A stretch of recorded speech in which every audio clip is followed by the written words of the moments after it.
ایک روایت اور سنے، بس بات پوری کروں۔ حضرت ابراہیم بن ادہم، اللہ کے ولی جن کا بھی میں نے ذکر کیا آپ کے سامنے، ان سے کسی نے کہا حضرت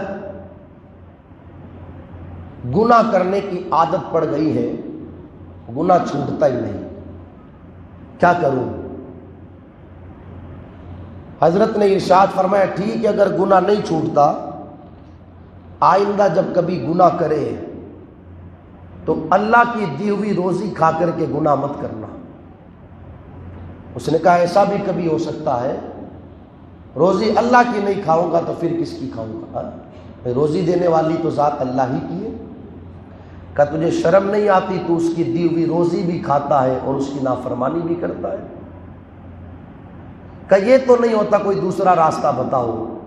ابراہیم بن ادہم کہتے ہیں ٹھیک ہے، آئندہ جب کبھی گناہ کرنے کا دل کرے اور تجھے گناہ کرنا ہو تو اللہ کی زمین سے باہر چلے جانا، اللہ کی زمین پر گناہ مت کرنا۔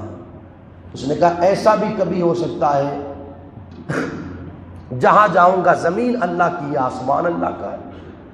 کہ تجھے پھر شرم نہیں آتی کہ خدا کی زمین پر رہ کر کے تو خدا کی نافرمانی کرے؟ پھر ابراہیم بن ادہم کہتے ہیں ٹھیک ہے، آئندہ جب کبھی گناہ کرنے کا دل کرے تو جب موت کا فرشتہ تیری روح قبض کرنے کے لیے آئے تو اس سے کہہ دینا کہ ابھی میں مرتا نہیں، مجھے مہلت دی جائے کہ کبھی ایسا ہو نہیں سکتا۔ وہ تو جب روح قبض کرنے کے لیے آئے گا تو فوراً روح قبض کر کے لے جائے گا۔ ارشاد فرمایا جب تو اس سے مہلت نہیں مانگتا تو پھر تو کس بات پر گناہ کرتا ہے؟ کہا ٹھیک ہے، اگر تجھ سے یہ بھی نہیں ہوتا، جب قبر میں فرشتے سوالات کے لیے آئے تو ان سے کہہ دینا کہ جواب نہیں دیتا۔ کہا ایسا بھی نہیں ہو سکتا۔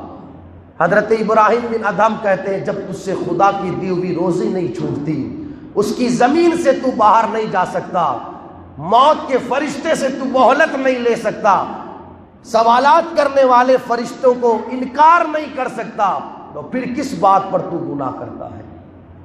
ضرورت اس بات کی ہے دوستو، نہ کرے اللہ کی نافرمانی، رب تبارک و تعالیٰ کے حکموں پر عمل کرے۔